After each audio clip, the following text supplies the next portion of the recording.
முன்னால ரொம்பவும் சோம்பேறியா இருந்த காலுக்காக கல்யாணத்துக்கு அப்புறம் ரொம்ப சுறுசுறுப்பான காகமா மாறிடுச்சு. காலையில கோரி எந்திரிக்கிறதுக்கு முன்னாடியே மத்த பறவைகள் கூட சேர்ந்து உணவு தேட கிளம்பி போயிடும். காலுக்காக இப்படி கிளம்பி போனது கூட தெரியாம கோரிக்காக நல்லா கொரட்டை விட்டு தூங்கிட்டே இருக்கும். சில சமயங்கள்ல உணவு தேட போன காலுக்காக திரும்பி வர வரைக்கும் கோரிக்காக தூங்கிட்டே இருக்கும். இன்னைக்கு கூட அப்படிதான். காலுக்காக உணவு எடுத்துட்டு திரும்பி வர வரைக்கும் கோரிக்காக தன்னோட கூட்டுல படுத்து தூங்கிட்டே இருந்தது. கோரி எழுந்திரு, நானே உணவு எடுத்துக்கிட்டு வீட்டுக்கு திரும்பி வந்துட்டேன். ஆனா நீ இன்னும் படுத்த படுக்கையை விட்டு எழுந்திருக்கவே இல்ல. அப்படியெல்லாம் இல்ல காலுஜி, நீங்க உணவு தேட கிளம்பி போன உடனே நானும் எழுந்திருச்சிட்டேன். பிறகு நதியில போய் கொஞ்சம் தண்ணி குடிச்சிட்டு வந்தேன்.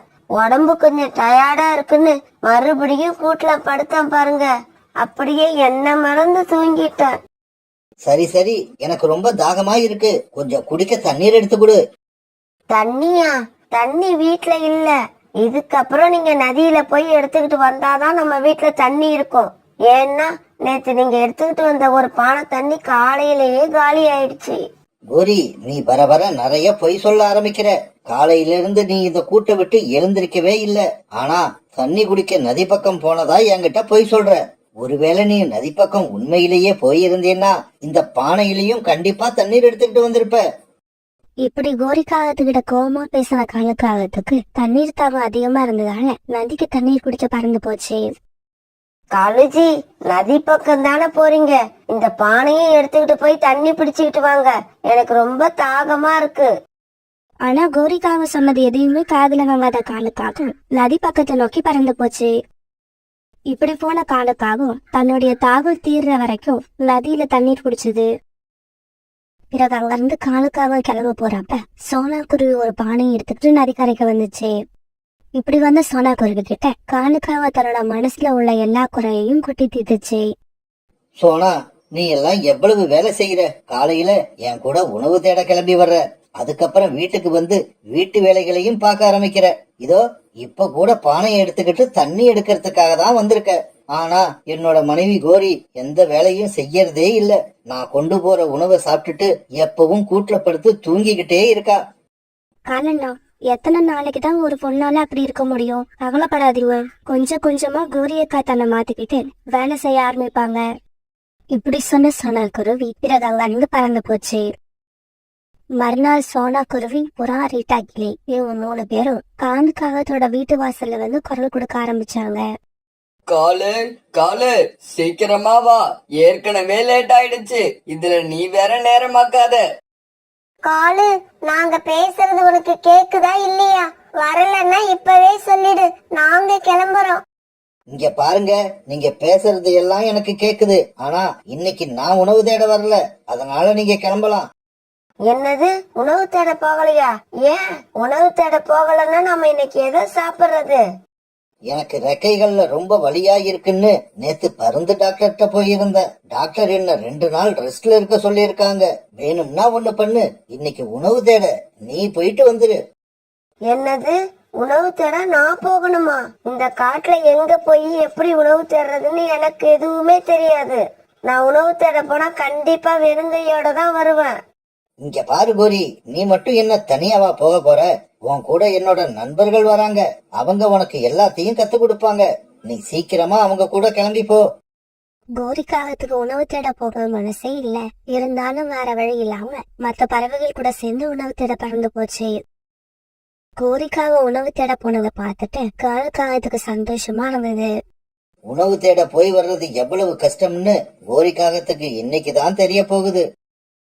இங்க பாருங்க, எனக்கு ரொம்ப தண்ணி தாகமா இருக்கு, யாராவது எனக்கு போய் கொஞ்சம் தண்ணி எடுத்துக்கிட்டு வாங்க. கோரி, இந்த சுத்து வட்டாரத்துல எங்கேயுமே தண்ணி கிடையாது. இன்னும் கொஞ்சம் தூரம் பறந்து போனாதான் தண்ணி இருக்கிற இடம் வரும். பேசாம எங்க கூட பறந்து வா. இப்படி சொல்லிட்டு மத்த பறவைகள் முன்னால பறக்க பிறகு கோரியா அவங்க பின்னாடியே பறந்து போச்சு.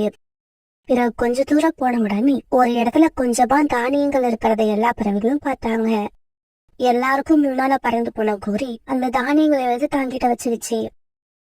எனக்கு தானியங்கள் கிடைச்சாச்சு, நான் வீட்டுக்கு கிளம்புறேன். கோரி, இவ்வளவு குறைச்சலான தானியங்களை எடுத்துக்கிட்டு எதுக்காக நீ வீட்டுக்கு போகணும்? இன்னும் கொஞ்சம் தூரம் எங்க கூட பறந்து வா. நிறைய தானியங்களை எடுத்துக்கிட்டு போகலாம். இல்ல, இன்னைக்கு எங்களுக்கு இந்த உணவே போதும். இதுக்கு மேல என்னால பறந்து போக முடியாது. இப்படி சொன்ன கோரிக்காக்கும் அந்த தானியங்களை எடுத்துக்கிட்டு தன்னுடைய வீட்டுக்கு பறந்து போச்சு. கோரி, என்ன இது இவ்வளவு குறைச்சலான தானியங்களை எடுத்துக்கிட்டு வந்திருக்க? இந்த தானியங்களால சின்ன குழந்தையோட பசிய கூட போக்க முடியாது. அதுக்குதான் நான் அப்பவே சொன்னேன் எனக்கு உணவு தேட தெரியாதுன்னு. இப்ப இந்த தானியங்கள்ல பாதி உங்களுக்கு வேணுமா வேண்டாமா? பரவாயில்ல கோரி, ஒண்ணுமே இல்லாம பட்னி கிடக்கிறதுக்கு பாதி தானியங்களை சாப்பிடுறதே நல்லதுன்னு நினைக்கிறேன். காலுஜி, இப்படி கொஞ்சமா தானியங்களை எடுத்துக்கிட்டு வந்தாதான் உணவு தேட நாளைக்கு என்ன அனுப்பாம வழக்கம் போல நீங்களே கிளம்பி போவீங்க. பிறகு அங்க இருந்த தானியங்களை காலுக்காகவும் கோரிக்காகவும் ஆளுக்கு பாதியா சாப்பிட்டு முடிச்சாங்க. கோரி, எனக்கு ரெக்கைகள்ல வலி இன்னும் குறையல, அதனால நாளைக்கும் நீ தான் உணவு தேட போகணும். இப்படி சொன்ன காலுக்காவும் உடனே தன்னோட கூட்டுல படுத்து தூங்க ஆரம்பிச்சது. ஆனா பாவம் கோரிக்காவத்துக்கு தான் நாளைக்கு உணவு தேட போறத நினைச்சு தூக்கமே வரல. என்னது, நாளைக்கும் நான் தான் உணவு தேட போகணுமா? முடியாது, என்னால அவ்வளவு தூரம் எல்லாம் பறந்து போக முடியாது. என்ன நடந்தாலும் சரி, நாளைக்கு நாம உணவு தேட போகவே கூடாது. இப்படி யோசிச்சுக்கிட்டு இருந்த கோரிக்காகும் பிறகு அப்படியே தூங்கிடுச்சு. மறுநாள் பொழுது விடிஞ்சிச்சு. சோனா, குருவி, புறா, ரீட்டா கிளி இவங்க 3 பேரும் காலையில காலுக்காகத்தோட வீட்டுக்கு வந்தாங்க. இவங்க வந்ததை பார்த்ததும் கூட்ட விட்டு எந்திரிக்கிற மாதிரி நடிச்ச கோரி பிறகு அப்படியே மறுபடியும் கீழே விழுந்தது. இப்படி விழுந்த கோரி மறுபடியும் எந்திரிச்சு உட்கார்ந்தது. கோரி, என்னாச்சு உனக்கு? அது வேற ஒண்ணும் இல்ல, நேத்து கிடைச்ச கொஞ்சம் தானியங்களை நானும் கோரியும் ஆளுக்கு பாதியா சாப்பிட்டோம். அதனால எங்களோட பசி தீரல.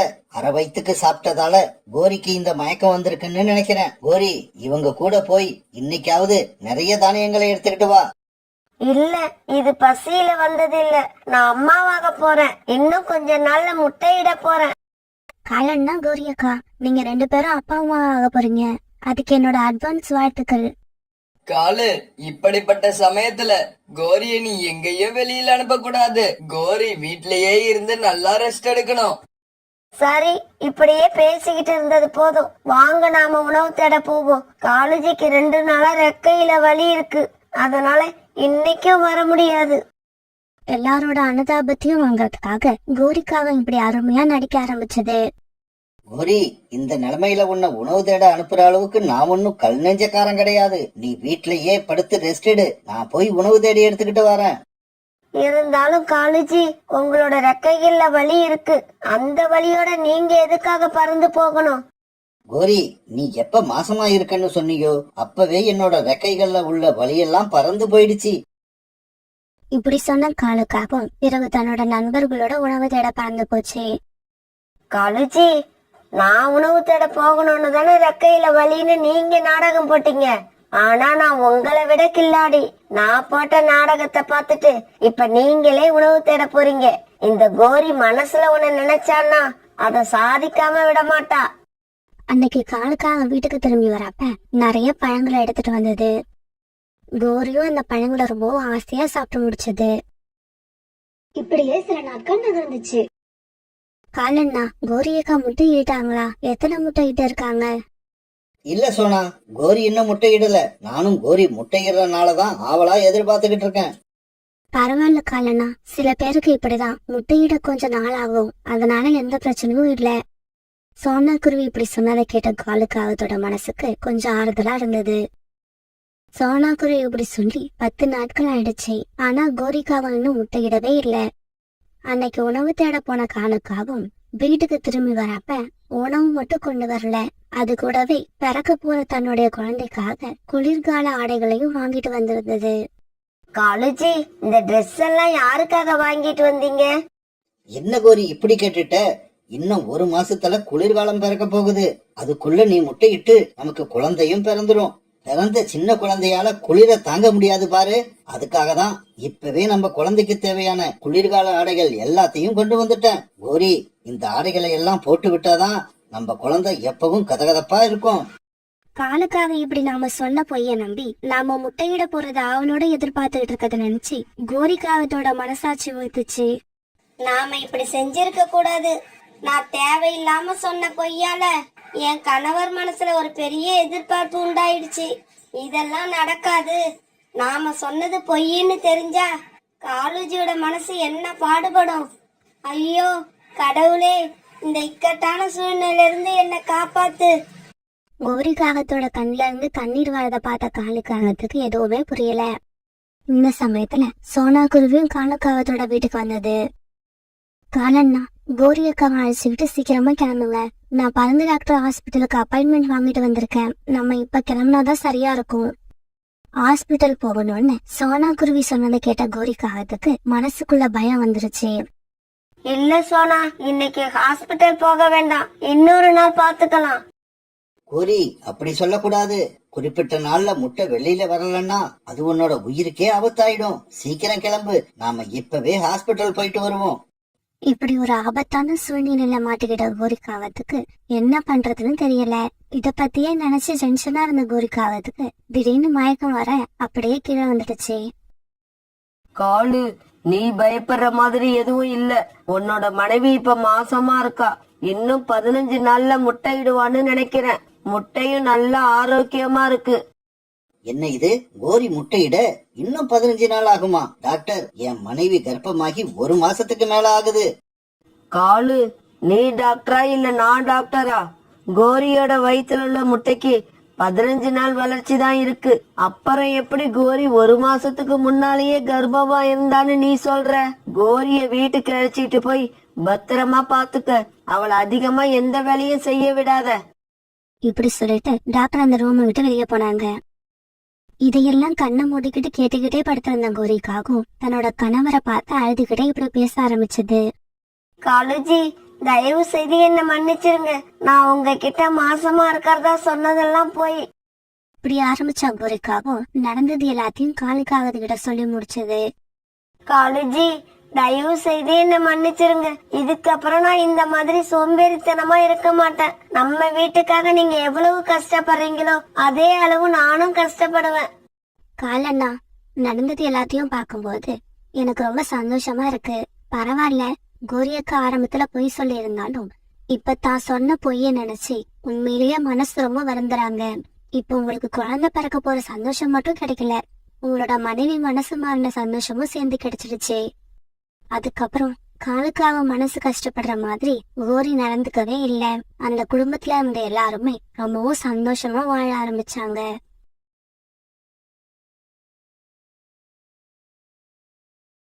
அந்த காட்டோட கிளைமேட் கொஞ்சம் கொஞ்சமா மாற ஆரம்பிச்சது. வெயில் காலம் முடிய போற நேரம் அது. மழைக்காலம் எப்ப வேணாலும் ஆரம்பிக்கலாம். அதனால சில பறவைகள் தங்களுடைய வீட்டை ரிப்பேர் பார்த்து சரி செஞ்சுக்கிட்டு இருந்தாங்க. சில பறவைகள் ரொம்ப மோசமா இருந்த தங்களுடைய வீட்டை இடிச்சிட்டு புதுசா வீடு கட்டிக்கிட்டு இருந்தாங்க. கோரி, உனக்கும் வீடு கட்ட தெரியாது, எனக்கும் வீடு கட்ட தெரியாது. பிறகு எதுக்கு இவ்வளவு மரக்கட்டைகளை சேகரிச்சு வச்சிருக்க? காலேஜி, உங்க எல்லா கேள்விகளுக்கும் நான் பதில் சொல்றேன். முதல்ல வாங்க இந்த இடத்தை விட்டு கிளம்பி நாம நம்மளோட வீட்டுக்கு போவோம். என்னது, நாம சேகரித்த மரக்கட்டைகளை இங்கேயே போட்டுட்டு நாம வீட்டுக்கு கிளம்பணுமா? அப்படி நாம வீட்டுக்கு கிளம்பிட்டோம்னா இங்க உள்ள இந்த மரக்கட்டைகளை யாராவது எடுத்துக்கிட்டு போயிட மாட்டாங்க? காலேஜி, இந்த மரக்கட்டைகளை இந்த இடத்துல நான் சேகரிச்சு வைக்க சொன்னதே யாராவது இந்த மரக்கட்டைகளை தூக்கிக்கிட்டு போகணுங்கிறதுக்காக தான்.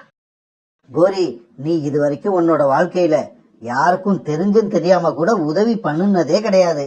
அப்புறம் எப்படி இப்ப தெரிஞ்சே உதவி பண்ண போற? காலேஜி, இந்த கோரி செய்ய போறது உதவியா உபத்திரவமா அதுக்குள்ள முடிவு பண்ணிடாதீங்க. முதல்ல வீட்டுக்கு கிளம்புங்க. எல்லாத்தையும் விவரமா அங்க வந்து சொல்றேன். வேற எதுவும் கேள்வி கேட்டுக்கிட்டு இருக்காம சீக்கிரமா கிளம்புங்க. இருட்ட வேற ஆரம்பிச்சிடுச்சு. பிறகு காலுக்காகவும் கோரிக்காகவும் அந்த இடத்தை விட்டு கிளம்பி தங்களோட வீட்டுக்கு போனாங்க. வீட்டுக்கு போன உடனேதான் எதுக்காக மரக்கட்டைகளை சேர்த்து நதிக்கரை ஓரமா வைக்க சொன்னேன்னு கோரிக்காக காலுக்காகத்துக்கிட்ட விவரமா எடுத்து சொல்லுச்சு. கோரி, நீ இதுவரைக்கும் போட்ட பிளான் எல்லாத்தையும் விட இந்த பிளான் தான் பக்காவான மாஸ்டர் பிளான். மணி ஆயிடுச்சு காலேஜி, சீக்கிரம் படுத்து தூங்குவோம். அப்பதான் காலையில நதிக்கரைக்கு போய் நம்மளோட கட்டைகளை யார் எடுத்துக்கிட்டு போனாங்கன்னு பார்க்க முடியும். இப்படி பேசிக்கிட்ட காலுக்காகவும் கோரிக்காகவும் பிறகு படுத்து தூங்கினாங்க. மறுநாள் பொழுது விடிஞ்சிச்சு. பியூட்டி, சீக்கிரம் கிளம்பு. நம்ம போய் வீடு கட்ட தேவையான காஞ்ச மரக்கட்டைகளை தேடி கொண்டு வருவோம். மழைக்காலம் ஆரம்பிக்கிறதுக்கு முன்னாடி நம்ம வீடு கட்டி முடிக்கணும். இல்லைன்னா நம்ம பெரிய கஷ்டத்துல மாட்டிப்போம். அம்மா, இந்த தடவை வீடு கட்டும்போது எப்படி வீடு கட்டுறதுன்னு எனக்கும் கத்து கொடுப்பீங்கல்ல? ஆமா பியூட்டி, கண்டிப்பா கத்து கொடுப்பேன். இப்ப நீ பெரியவளா ஆயிட்ட. இப்படி பேசிக்கிட்ட பியூட்டியும் சோனா குருவியும் காஞ்ச மரக்கட்டைகளை தேடி காட்டுக்குள்ள பறந்து போனாங்க. இப்படி போன இவங்க ஒரு நதிக்கரையில உட்கார்ந்தாங்க. பியூட்டி, காஞ்ச புற்கள் எங்க இருக்குன்னு நான் போய் பாக்குறேன். அந்த சமயத்துல நீ நல்ல காஞ்ச வலிமையான மரக்கட்டைகள் எங்க இருக்குன்னு பாரு. தன்னோட அம்மா சொன்ன மாதிரியே நல்ல வலிமையான காஞ்ச மரக்கட்டைகள் எங்க இருக்குன்னு பாத்துக்கிட்டே வந்த பியூட்டிக்கு நதி ஓரத்துல ஒரு இடத்துல நிறைய மரக்கட்டைகள் இருக்கிறத பார்த்தது. அதை பார்த்த உடனே பியூட்டிக்கு ரொம்ப சந்தோஷமாயிடுச்சு. உடனே தன்னோட அம்மாவுக்கு குரல் கொடுத்தது. அம்மா அம்மா, இங்க வந்து பாருங்க, நல்ல காஞ்ச வலிமையான மரக்கட்டைகள் இந்த இடத்துல நிறைய இருக்கு. பியூட்டியோட குரலை கேட்ட சோனா குருவியும் பிறகு அந்த இடத்துக்கு பறந்து போச்சு. பியூட்டி, இந்த மரக்கட்டைகள் எல்லாமே ஒரே சைஸா வெட்டி கரெக்டா கட்டி இருக்கு. இத பாக்கும்போது இந்த மரக்கட்டைகளை யாரும் எடுத்துக்கிட்டு போறதுக்காக வெட்டி கட்டி வச்ச மாதிரி தெரியுது. ஆனா எந்த காரணத்தினாலும் தெரியல, இங்கேயே விட்டுட்டு போயிட்டாங்க. எது எப்படியோ கண்டிப்பா இந்த கட்டைகள் அவங்களுக்கு தேவையில்லை, அதனாலதான் இதை இங்கேயே விட்டுட்டு போயிட்டாங்க. ஆனா இந்த கட்டைகள் இப்ப நமக்கு தேவைப்படுறதுனால நம்ம இதை எடுத்துட்டு போவோம். தன்னோட மக பியூட்டி கிட்ட இப்படி சொன்ன சோனா குருவி அந்த மரக்கட்டைகளை எடுத்துட்டு வீடு கடை கிளம்பி போச்சு. இப்படி எடுத்துக்கிட்டு போன மரக்கட்டைகளை வச்சு சோனா குருவியும் அது பொண்ணு பியூட்டியும் வீட்டை கட்ட ஆரம்பிச்சாங்க. பியூட்டி எப்பவுமே வீடு கட்டுறப்ப 4 மூலையிலும் செங்குத்தா வைக்கிற இடங்களிலும் நல்ல மொத்தமான வலிமையான மரக்கட்டைகளை வைக்கணும். சிறிய மரக்கட்டைகளை படுக்க வாட்டத்திலேயே வச்சுதான் வீடு கட்டணும். அம்மா, அந்த காஞ்ச புல்லை எடுத்துக்கிட்டு வந்தீங்களே, அது எதுக்காக? பியூட்டி, வீட்டை கட்டி முடிச்சிட்டு வீட்டு கூரை மேல இந்த புல்லை விரிச்சு வச்சாதான் வெயிலோட சூடு நமக்கு தெரியாம வீடு எப்பவுமே குளுமையா இருக்கும். இந்த மாதிரி பேசிக்கிட்டே சோனா குருவியும் பியூட்டியும் இப்ப கிட்டத்தட்ட பாதி வீட்டை கட்டி முடிச்சிட்டாங்க. காலையில லேட்டா கண் வச்சது கோரிக்காகவும் அப்பவும் தூங்கிக்கிட்டு இருந்த காலுக்காகத்தான் வேக வேகமா எழுப்புச்சு. காலுஜி, என்ன இவ்வளவு நேரம் தூங்கிக்கிட்டு இருக்கீங்க? அங்க நதிக்கரையில நம்ம போட்டு வச்சிருக்க மரக்கட்டைகளை யார் எடுத்துக்கிட்டு போறாங்கன்னு பாக்கணும். சீக்கிரம் எந்திரிங்க, எந்திரிச்சு வாங்க. கோரியோட இந்த சத்தத்தை கேட்டதும் காலுக்காக வேகமா எந்திரிச்சிச்சு. பிறகு காலுக்காகவும் கோரிக்காகவும் வேக வேகமா பறந்து மரக்கட்டைகள் இருக்கிற நதி பக்கம் போனாங்க. இப்படி நதிக்கரைக்கு போன இவங்க தாங்க வச்ச இடத்துல அந்த மரக்கட்டைகள் இல்லைன்னு தெரிஞ்ச உடனே ரொம்ப அதிர்ச்சி ஆனாங்க. ஐயோ காலுஜி, மரக்கட்டைகளை நாம வச்ச இடத்துல காணோம். நம்மளோட பிளான் எல்லாம் சொதப்பல் ஆயிடுச்சு. இப்ப நாம என்ன பண்றது? மரக்கட்டைகளை யார் எடுத்துக்கிட்டு போனாங்கன்னே தெரியலையே. கோரி, கொஞ்ச நேரம் பொறுமையா இரு, பதட்டப்படாத. எப்படி இருந்தாலும் இங்க இருந்து மரக்கட்டைகளை எடுத்துக்கிட்டு போன பறவைகள் இன்னைக்குதான் வீடு கட்ட ஆரம்பிக்கணும்.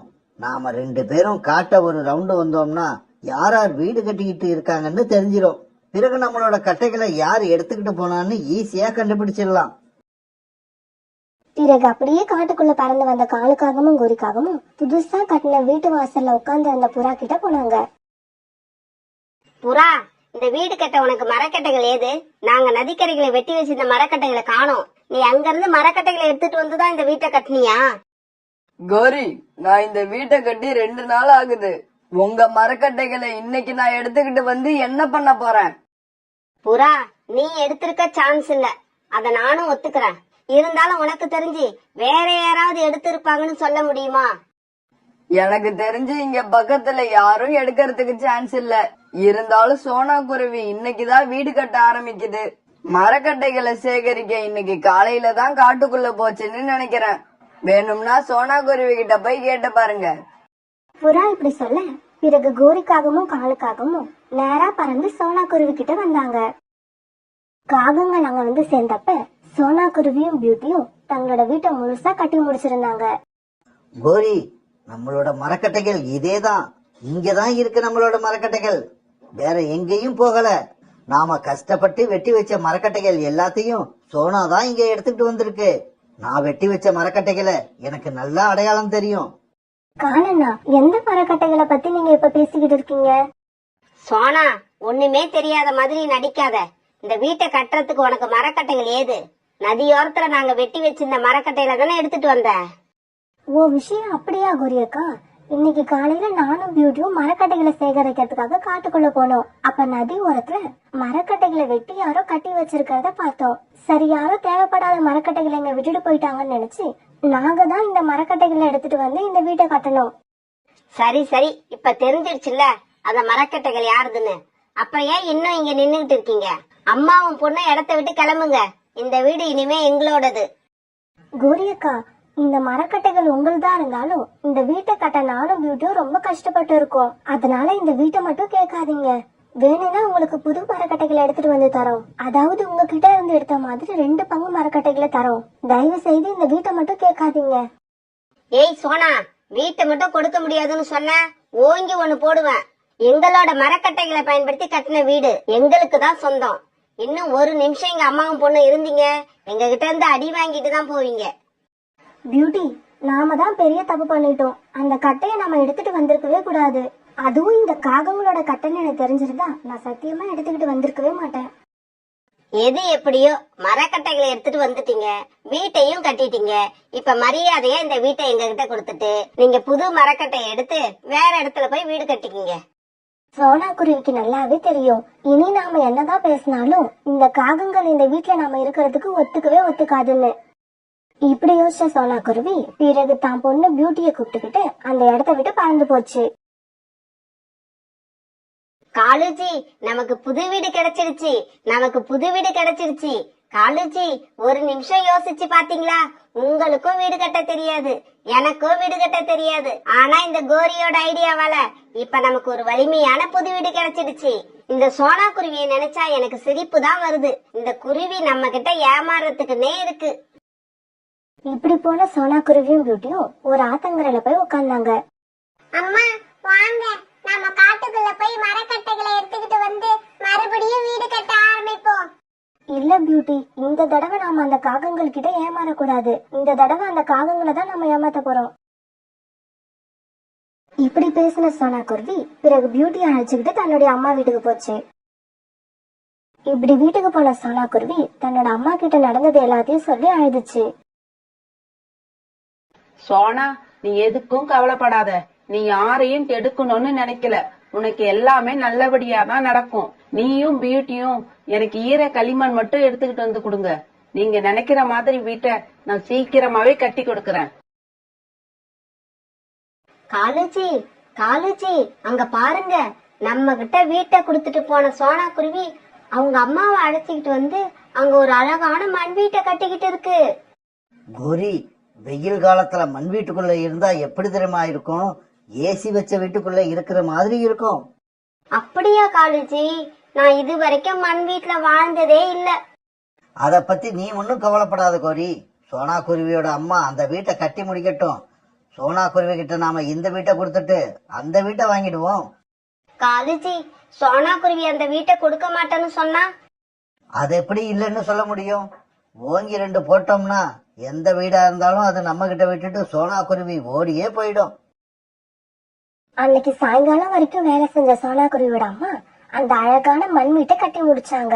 அந்த வீடு ரொம்பவும் அழகா இருந்தது. சோனா, நான் சொல்றத நல்லா காதுல வாங்கிக்க. இது மண் வீடு. வெயில் காலத்துல இந்த வீட்டுல வசிக்க ரொம்ப குளுமையா இருக்கும். இருந்தாலும் மழை காலத்துல இந்த வீட்டுல வாழறது ரொம்பவும் ஆபத்தானது. எப்ப வேணும்னாலும் இடிஞ்சு விழ வாய்ப்பு இருக்கு. அம்மா, எனக்கு இந்த விஷயம் ஏற்கனவே தெரியும். தெரிஞ்சதால தான் இந்த மண் வீட்டை நான் கட்டவே சொன்னேன்.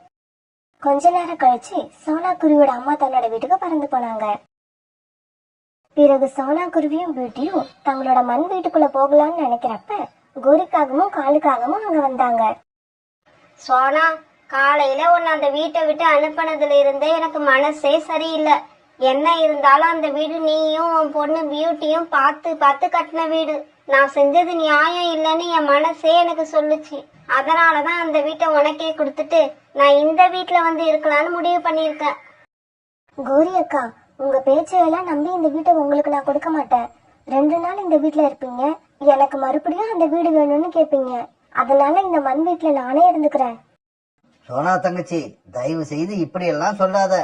இந்த வீட்டை நீ எங்களுக்கு கொடுத்துட்டேன்னா நாங்க அந்த மரக்கட்டைகளை வச்சு கட்டின வீட்டு பக்கம் இனிமே சத்தியமா வரமாட்டோம். கோரி, நீயும் சத்தியம் பண்ணு. ஆமா சோனா, நீங்க ஆசையா கட்டின வீட்டை நீங்களே எடுத்துக்குங்க. இந்த மண் வீட்ல நாங்க இருந்துக்கிறோம், இது சத்தியம். கோரியும் காலுவும் இப்படி போட்டி போட்டுக்கிட்டு சத்தியம் பண்ண உடனே சோனா குருவியும் பியூட்டியும் ரொம்ப சந்தோஷமா தங்களோட மரக்கட்டைகளால் வீட்டுக்கு போனாங்க. அங்க போய் ரொம்ப மகிழ்ச்சியா வாழ்ந்தாங்க. இப்படியே சில நாட்கள் நகர்ந்துச்சு. ஒரு நாள் கருமேகங்கள் எல்லாம் ஒன்னா திரண்டு வந்து பெரிய சத்தத்தோடு இடிக்க ஆரம்பிச்சது. பிறகு கொஞ்ச நேரத்துல மழையும் பெஞ்சது. காலுஜி, நாம இத்தனை நாள் இந்த மண் வீட்ல வெயில்ல இருந்துதான் பாத்திருக்கோம். இன்னைக்குதான் முதல்ல மழையில இருந்து பார்க்க போறோம். அத நினைச்சாலே எனக்கு ரொம்ப சந்தோஷமா இருக்கு. ஆமாங்கோரி, எனக்கு கூட இப்ப நம்ம வீட்டுக்குள்ள 4 ஏசி இருக்கிற மாதிரி இருக்கு. இப்படியே பேசிக்கிட்டு இருந்த காலுவும் கோரியும் அப்படியே தூங்க போனாங்க. ராத்திரி பூரா பெஞ்சுக்கிட்டே இருந்த மழையில பாதி ராத்திரியில அந்த மண் வீடு கொஞ்சம் கொஞ்சமா கரைஞ்சி கடைசியா இடிஞ்சே கீழே விழுந்துடுச்சு. காலுஜி, நீங்க எங்க இருக்கீங்க? கோரி, நீ எங்க இருக்க? நான் இங்க கீழே கிடக்குறேன். காலுஜி, என்னோட ரெக்கையில ஒன்ன காணோம். ரத்தம் வேற அதிகமா வருது. எனக்கு 2 ரெக்கைகளும் இருக்கு, ஆனா வால் பகுதியை தான் காணும். காலுஜி, சோனா குருவிய ஏமாத்தி வீட்டை வாங்கினதுக்கான தண்டனை இதுதான்னு நினைக்கிறேன். ஆமா கோரி, ஆமா. அதனாலதான் உனக்கு ஒரு ரெக்கையும் எனக்கு வாலும் இல்லாம போயிடுச்சு.